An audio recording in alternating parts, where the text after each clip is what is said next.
No garlic no onion masala curry. இது இப்போ எப்படி செய்யலாம் அப்படின்ட்டு பார்க்கலாம்.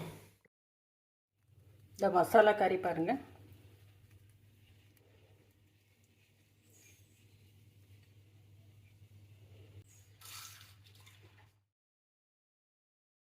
வணக்கம், இது நிலா கிச்சன். இன்றைக்கி நம்ம ஒரு இன்ட்ரெஸ்டிங்கான ரெசிபி தான் பார்க்க போகிறோம். டீ டைம் மசாலா காரி. இந்த மசாலா காரி நம்ம காரி ரொம்ப சாப்பிட்ருப்போம்.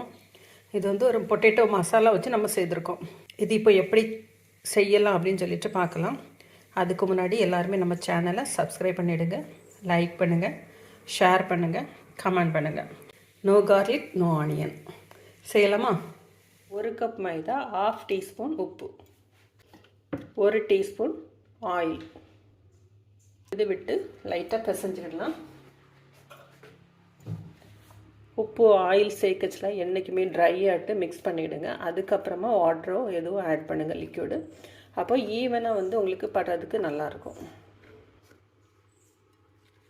இப்போது தேவையான அளவுக்கு தண்ணி விட்டு இதை ஒரு டோவாட்டு பிசைஞ்சு எடுத்துடலாம், சப்பாத்தி மாவு பதத்துக்கு.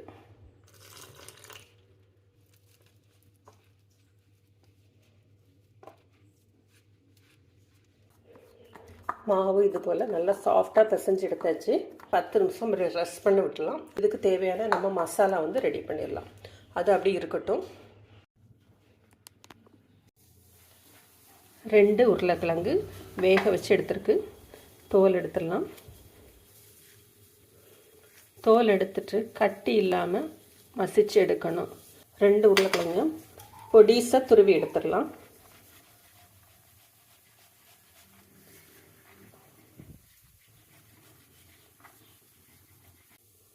ரெண்டு உருளைக்கிழங்கு நல்லா பொடி கண்ணில் உள்ள துருவெல்லாம் நல்லா துருவி எடுத்துருங்க. சின்ன கட்டி கூட இல்லாத அளவுக்கு. ஸ்டஃபிங் பண்ணச்சில் வந்து சின்ன சின்ன பீசஸ் இருந்துன்னா நல்லா வராது.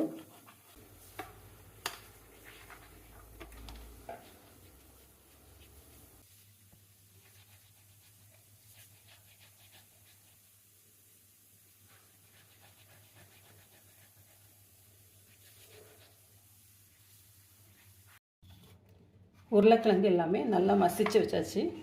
ரொம்ப பொடி பொடியாக துருவி வச்சுருக்கிறேன். இதோட பிஞ்சு மஞ்சள் பொடி, 1/2 டீஸ்பூன் சில்லி பொடி,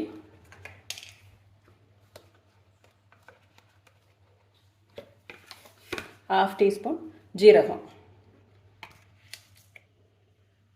கரம் மசாலா ஒரு 1/2 டீஸ்பூன்,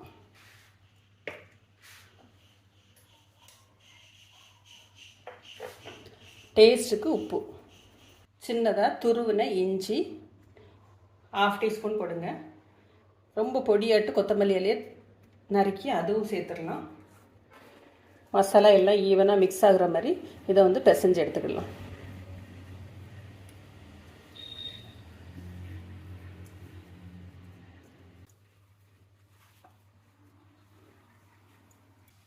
மசாலா பிசைஞ்சு வச்சாச்சு. உருளைக்கிழங்கு நல்லா பிசைஞ்சு வச்சாச்சு. எந்த ஒரு சின்ன கட்டி கூட இல்லை. இந்த அளவுக்கு நல்லா பிசைஞ்சு எடுத்துடுங்க. தண்ணி மட்டும் ஒரு ட்ராப் கூட சேர்த்துடாதுங்க. ஈரம் இல்லாமல் பார்த்துடுங்க. இப்போ டோ ரெடி ஆயிடுச்சு. மாவும் மசாலாவும் ரெடி ஆயிடுச்சு. டோ நல்லா சாஃப்டாக இருக்குது.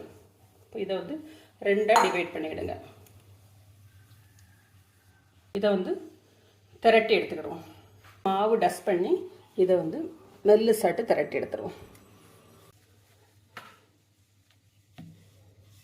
மாவு டஸ்ட் பண்ணி இதை வந்து மெல்லு சாட்டு திரட்டி எடுத்துருவோம்.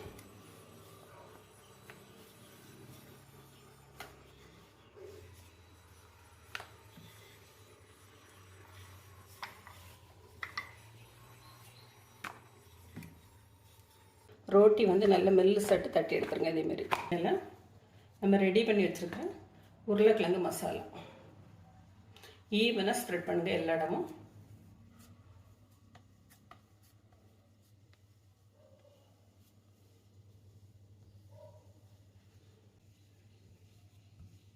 கேப் இல்லாமல் நல்ல ஈவனாக ஃபுல் இடமும் ஸ்ப்ரெட் பண்ணிடுங்க. ஸ்நாக் வந்து சாப்பிட்றதுக்கு ரொம்ப நல்லாயிருக்கும். நல்லா மொறு மொறு மொறுன்ட்டு. இன்னொரு சப்பாத்தி பண்ணனால இதை வந்து இதுக்கு மேலே வச்சுருங்க. ப்ரெஸ் பண்ணி விட்டுருங்க. சின்ன சின்ன ஸ்ட்ரிப்ஸ் ஆட்டு கட் பண்ணிடுங்க. இது போல் ஃபுல்லாகவே கட் பண்ணி எடுத்துருவோம்.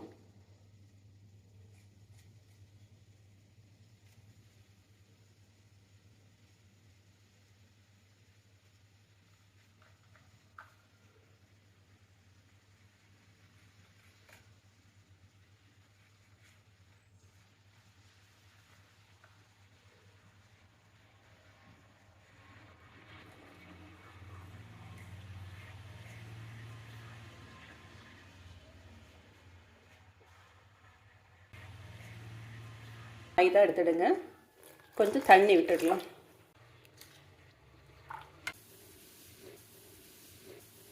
இப்போது நம்ம ஸ்ட்ரிப் கட் பண்ணியிருக்கோம்ல, இதை இப்படி ட்விஸ்ட் பண்ணி மாவில் டிப் பண்ணிடலாம்.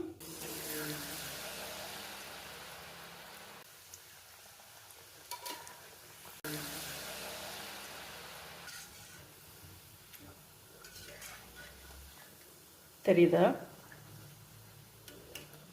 இந்த மசாலாவோட இது சாப்பிட்றதுக்கு ரொம்ப நல்லாயிருக்கும். டீயோட ரொம்ப நல்லாயிருக்கும்.